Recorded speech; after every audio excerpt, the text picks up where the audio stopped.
দলের পতাকা ড্রেনে ফেলে দেওয়াকে কেন্দ্র করে উত্তেজনা দুর্গাপুরে। বিজেপির কর্মীরা এই ঘটনার প্রতিবাদে বিক্ষোভ শুরু করলেন বিধাননগর হাউজিং কলোনিতে। অভিযোগের তীর তৃণমূলের দিকে। পুলিশের বিরুদ্ধে নিষ্ক্রিয়তার অভিযোগ। কমিশনের দ্বারস্থ হয়েছে বিজেপি। ঘটনার সূত্রপাত বৃহস্পতিবার মধ্যরাতে। অভিযোগ, মদ্যপ তৃণমূল কর্মীরা রাতের অন্ধকারে বিধাননগর হাউজিং কলোনির ভেতরে লাগানো বিজেপির দলীয় পতাকা ড্রেনে ফেলে দেয়। একই ঘটনা ঘটে দুর্গাপুরের 25 নম্বর ওয়ার্ডের মধ্যেও। বারবার স্থানীয় নিউ টাউনশিপ থানা ও বিধাননগর ফাঁড়ির পুলিশ আধিকারিককে জানানো হয়েছে, কিন্তু কাজ হচ্ছে না। এই থানার আধিকারিকদের অবিলম্বে সরিয়ে দেওয়ার দাবি জানিয়ে সরব হয়েছে বিজেপি জেলা নেতৃত্ব। বিজেপি জেলা নেতৃত্ব কমিশনকে চিঠি দিয়ে সেটা জানানো হচ্ছে বলে জানান জেলা বিজেপির সহসভাপতি চন্দ্রশেখর বন্দ্যোপাধ্যায়। আজ সকালে দুর্গাপুরের 26 নম্বর ওয়ার্ডে বিধাননগর হাউজিং কলোনিতে ড্রেনে দলীয় পতাকা পড়ে থাকতে দেখে উত্তেজিত হয়ে পড়ে বিজেপি কর্মীরা। বিক্ষোভ শুরু করে দেয় বিজেপি কর্মী ও সমর্থকরা। অবিলম্বে দুষ্কৃতীরা গ্রেপ্তার না হলে ধারাবাহিক আন্দোলন শুরু হবে। তৃণমূল হার নিশ্চিত বুঝে গিয়ে এই কাজ করছে বলে অভিযোগ বিজেপি নেতৃত্ব। প্রত্যেকটি বুথে কেন্দ্রীয় বাহিনী তো বটেই, এখন থেকে রুট মার্চ করতে হবে বলে দাবি করেন তারা।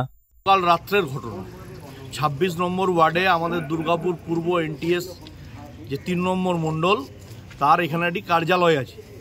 এখানকার মণ্ডল সভাপতির নেতৃত্বে মণ্ডলের সমস্ত কার্যকর্তাদের নিয়ে 25 নম্বর ওয়ার্ড 26 নম্বর ওয়ার্ডে আমাদের এখানকার বিধানসভার কনভেনার আছেন, তাদের সঙ্গে করে নিয়ে তারা একসাথে পতাকা লাগানোর কাজ করছেন, ফ্লেক্স লাগানোর কাজ করছেন, দেওয়াল লেখনের কাজ করছেন। আর এখানকার তৃণমূল পার্টির যারা নেতৃত্ব আছে তারা সন্ত্রস্ত হয়ে পড়েছে। তারা কখনো মানুষের রায়ে ভোটে জেতেননি। তারা 2017 সালে পৌর নির্বাচনের দিন সকাল 7টার মধ্যে এখানে নির্বাচন শেষ হয়ে যায়, এখানকার মানুষ ভোট দিতে পারেননি।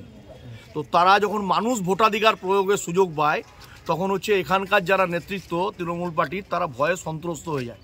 কারণ জানে মানুষ যদি ভোট দেয় তাহলে এদের পক্ষে রায় হবে না, বিপক্ষে রায় যাবে।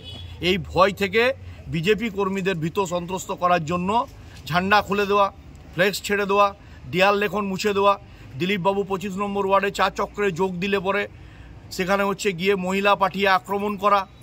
আমাদের বিধানসভার কনভেনারের বাড়িতে দিলীপবাবু মধ্যাহ্ন ভোজনে গেলে সেখানে কিছু মহিলাকে রাস্তার উপর দাঁড়িয়ে বিশৃঙ্খলা সৃষ্টি করা। যদিও তৃণমূল নেতৃত্ব যাবতীয় অভিযোগ অস্বীকার করে এটাকে একটি বিজেপির নাটক বলে পাল্টা মন্তব্য করেছেন। পূর্ণ মিথ্যা।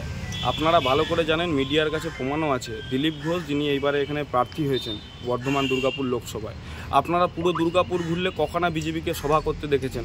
আপনারা 25 এবং 26 নম্বর ওয়ার্ডে যদি দেখেন, এই লোকসভাকে কেন্দ্র করে বিজেপি কিন্তু একটা মিটিং মিছিল করারও ক্ষমতা নেই, কারণ মানুষজন ওনাদের পাশে নেই।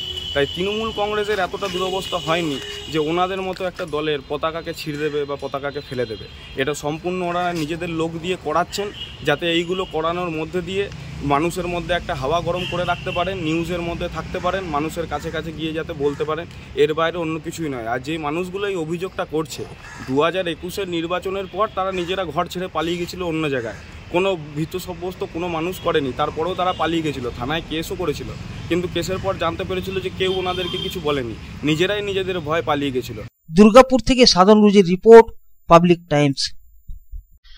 अब आपके शहर रानीगंज में नीलकमल फर्नीचर में मिलेंगे एक ही छत के नीचे फर्नीचर के सारे सॉल्यूशन। घर हो या ऑफिस, अब फर्नीचर की जरूरत पूरी होगी नीलकमल फर्नीचर में। Living room solutions, dining solutions, bedroom solutions, storage solutions, sitting solution और यूटिलिटी सॉल्यूशंस, सभी सॉल्यूशन का एक ही नाम, नीलकमल फर्नीचर। हमारा पता है NSB रोड, रानीगंज, अमृत कुंज आश्रम के निकट। हमारा कॉन्टैक्ट नंबर है 9832557469।